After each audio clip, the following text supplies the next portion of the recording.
Today we are going to take a look at this Seiko PADI edition mini turtle. The reference number is SRPC41J1. I'll put it in the, probably not in the title because it's too long, but I'll put it down below in the show note section. Really like this watch. First impression is very strong, very easy to read dial, and very comfortable on the wrist. Really happy to see a reduced sized diver from Seiko as well. And it's interesting, before I looked up the measurements on this watch, I would have sworn it was about a 39 or 40 millimeter watch. That's just the way it wears. Actually, when I went back and looked it up, it actually is 42.3 millimeter diameter. That's from the 9 to the 3 excluding the crown. And then very short lug to lug, it's only 42.5, so it's almost round in its dimensions, which is kind of cool.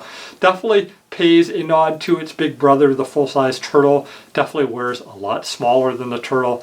And I think a lot of people with smaller wrists, if you have a 6 or 6.5 inch wrist, I think you're going to be happy with this watch. You're going to want to check this watch out. So let's get this watch under the lights and take a look. Okay everybody, so here we are under the lights with the Seiko PADI Mini Turtle. I have to say, I really dig this little watch. And by little, what's funny about the size is that Seiko says it's 42 millimeters, it's like 42.3 by 42.5, so it's almost round in its dimensions, but it's so short in lengthwise that just about anybody can wear this watch no matter how small your wrist is. You can see just how nice and short that is and what that profile is like. 13 millimeters thick, in case you are wondering about the thickness on there. So it does stick up a little bit, but nothing too bad. I really like what Seiko did with the dial on this watch too. You can see that they have that wave pattern. It's very similar to what Omega is doing on some of their higher end dive watches these days. Case on this watch is a slimmed and trimmed version of the full-size Seiko Turtle that we all know and love. You have some brushed finish, some polished finish. You have that same sort of a bevel underneath that Seiko uses on the Turtles, and wonderful that they used drilled lug holes here as well. Give you a look at the case back too. Typical stuff from Seiko, and yes, I did not remove the sticker yet. I like leaving it on when it's new, what can I say?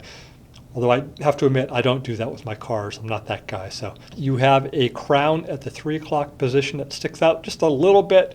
I haven't had any problem with it interfering with my wrist. I typically wear my watch above the wrist bones though, so it's not really getting into that area on the back of my hand much, unless I have a lot of size change with my wrist throughout the day. And then of course that Pepsi bezel, really cool job on this bezel here. I really like what they did, that they didn't just plunk down a copy of what they use on the Turtle. It gave us something new, and it's quite easy to grip and also really nice. It's really nice feeling. 120 click, very precise, no slop in it at all, and this one aligns perfectly at the 12 o'clock too, I'm glad to report. So nice stuff there with the bezel. Of course you have the Pepsi color combo here with the little bit of red and then the majority in blue, and very easy to read font, so really easy to use as far as if you were timing things or doing something of that nature. Crown at 3 o'clock, of course, is a screw-down crown, with this being a dive watch. No issues here at all with the crown. Very easy to use and operate. Half clutch, you can change the date. Full clutch, it is hack, so the movement does stop, and then you can change the time. Date changes over really nice and quick at just after 12 p.m. or 12 a.m. And then we're just going to come back around, and no feeling of slop or play between the crown and the minute hand when you are setting the time. So nice stuff as far as that goes. And the date clicks over. I didn't show you, but when you're changing the date, it clicks over nice and solidly as well. I already mentioned the dial, very simply signed with the Seiko and the Prospect symbol at the 12 o'clock, and then the PADI automatic divers 200 meters. And I really like what Seiko did with the index markers here as well. They gave us something a little bit different. They didn't just apply lume like they do on some of the Turtles. They gave us some surrounds here. And of course, this being the PADI edition, you have the red minute hand. Typical Turtle handset here, although I do think it is scaled down a little bit from the full-size Seiko Turtle. And you also have the lume pip counterbalance type of deal that they are using on all of the modern Seikos these days. Let's take a look at the luminous material here as well. As always, Seiko Lumibrite. best around. Really, Seiko just has this formula nailed, as I said in my other reviews, and you can just see how bright and active this stuff is. It's almost like a glow stick that's been activated. Just really good stuff and very long lasting. Movement on this bad boy is the 4R35. I've had great luck with 4R35s. It's a 23 joule, 41 hour power reserve, anti-magnetic, shock resistant, and every watch that I've owned of late with a 4R35 has kept really good time. So good stuff from Seiko as far as that goes. Bracelet on this, of course, it is not a bracelet. It is a silicone strap. Really nice stuff. I like the blue color. It's also got a little bit of stretch to it, so it's going to be very comfortable to wear if your wrist expands during the day. And then, of course, Seiko is using on all of their modern silicone straps now much higher quality clasp and pin and buckle than they used to. And you can see what they did here with that little bit of a curve in the polish, and then of course it is signed Seiko and nicely brushed finish there as far as that goes. And of course, like all of Seiko's dive straps, you have the Tsunami Wave logo emblazoned at the end there. Give you guys a look at this on the wrist. It really is lovely to wear. It's not too big at all. It's probably the smallest wearing 42 millimeter dive watch that I've ever worn. It actually wears very similar in size to like a 38 or a 39 millimeter, probably closer to a 39. It actually definitely wears smaller than a Tudor Black Bay at 41 or a Rolex Submariner at 40 millimeters.